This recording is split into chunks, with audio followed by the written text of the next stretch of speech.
Hello, ladies and gentlemen, and welcome again to another Personal Time with Greg, where I talk about things that suit my fancy. Today we are slightly to the left of where I normally are because the power has gone out in my house, and the only light that I have is natural lighting. It happens to be that time of the day when the sun shines directly through my window into the blinds, and as maybe you can see, we get that nice little, pattern if I sit too close to where I normally sit. So, that is where I'm not sitting today. Anyway, so let's talk about our topic today. Today I thought that it would be fun to get away from site politics and whatnot, because I belabored too much about that, and it's not very exciting. I actually want to talk about something else. Chemistry. Very fun chemistry, but actually moreover a story about my friend who believed that women were out to get him. And this was a friend of mine. He had a lot of hard times with women, just very difficult time. And I believe it was maybe because he was the kind of guy who, when he had enough drinks, would put on a miniskirt and lots of makeup with plenty of brilliant eyeshadow. He looked like Mimi Bobek from the Drew Carey Show, only with a gorgeous full beard. The guy could just grow a beard like nobody's business. It was amazing.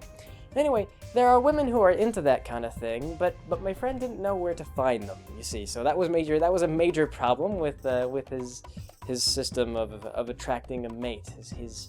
His peacock style was just not, it didn't bring in the local ladies quite as efficiently as he would have hoped. So he comes to me one day and he goes, Greg, you know what, I think that women were never meant to be pleased. He says, do you know how I know that? Because their reproductive organs are acidic.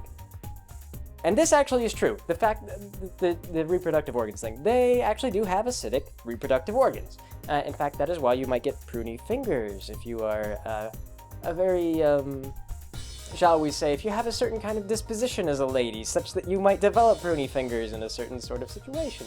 But anyway, though, so that kind of thing can occur. And but actually, I would like to. It was a mistaken belief. And so today I'm going to teach you why that was a mistaken belief, because it's rather interesting. So, the first thing we need to do is go back and discuss the concept of acids and bases, which is just terrible learning about in chemistry. The first reason why it's terrible is because chemistry professors are weird. They're strange people, and alcoholics, in my experience. My chemistry professor, my general chemistry professor in college, used to come in with a coffee mug, and it would be full of scotch and liquor, and he would come in, and you knew it was, because he would just come in and be like, hello everyone, good to see you. Strong coffee. And he would do this for discussion sections too, and so you just knew it was one of those yeah, this looks like really bitter coffee, huh? And his motto was, I have tenure. So, as if you are aware, if you've studied chemistry, a lot of, at least my personal department that I was familiar with, had some very strange folks in the chemistry department. We had people who were more obsessed with using the proper glassware, even though it was dated and no one used this glassware anymore, than we did with people who actually really cared about the applied concepts, some of the time. But anyway, though, acids and bases. The important thing to be aware of is that a acid is a proton donor. And a proton donor is, like a proton is a positively charged molecular particle. And that would be, we would consider that hydrogen. Again, because chemists are weird. Hydrogen is actually an atom, and it contains one proton and one electron. So you would think that it was neutral, but actually it wants one more electron, because then it has a valence shell of 2, which going right over everyone's head.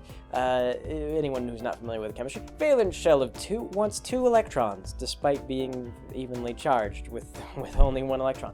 So in any case, though, it's looking for an electron. It's positively charged due to that. And then you have hydroxide atoms, which, if you are familiar with hydroxide, is the other half, the other 2/3 rather, of water. And a hydroxide atom is considered, or molecule is considered, an electron donor, and it gives an electron to the hydrogen, which makes the hydrogen happy. Then you have water, and it is a neutral particle, except that is a big fat lie. I lied to you, actually, it's charged, but we don't discuss that, because that would be, that is advanced chemistry, and we just pretend that my lie is the truth. So, that is how chemistry works, introductory chemistry. If you guys have taken any kind of elementary chemistry, then that is how they lie to you. So, anyway, cells. Now, let's get into biology. Cells are fascinating little creatures, very complex, very emotional, though they have no emotions. See, they love water, externally, but you go a little bit deeper under the surface and you find out that they're terrified of water. They just hate it. They want nothing to do with it. Then you go a little bit further and you realize that they actually have a deep love of water after all.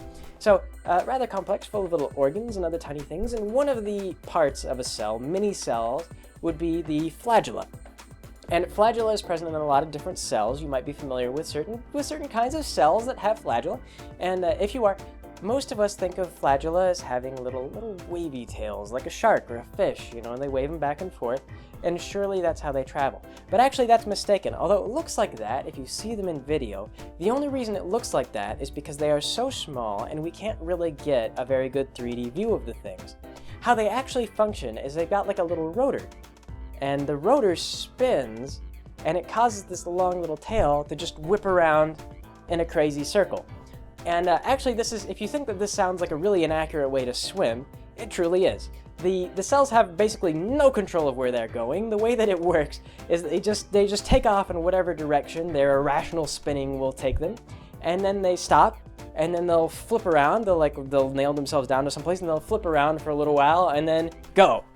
And they just hope that they wind up someplace with food, and some of them have these methods where they can figure out maybe like where there's food a little bit better. But they're mostly stupid. Cells are not intelligent creatures. As I say, emotional, no emotions, very stupid, not good with decisions, cells, unfortunately. And in any case though, so the flagella, the little motor that powers the flagella, actually is powered by protons, acids. See, the way it works is they have a little pump, and it brings in protons, hydrogen atoms, and it works like a water wheel.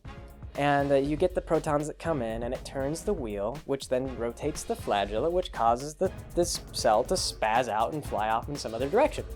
So the way that you want to get a cell to be more productive and moving around a lot more and maybe traveling to a new location is to get them more acid without being so acidic that you don't want to be so acidic that you kill the cells, because of course if you break down their basic composition to steal all their electrons, then you have made a very unhappy cell.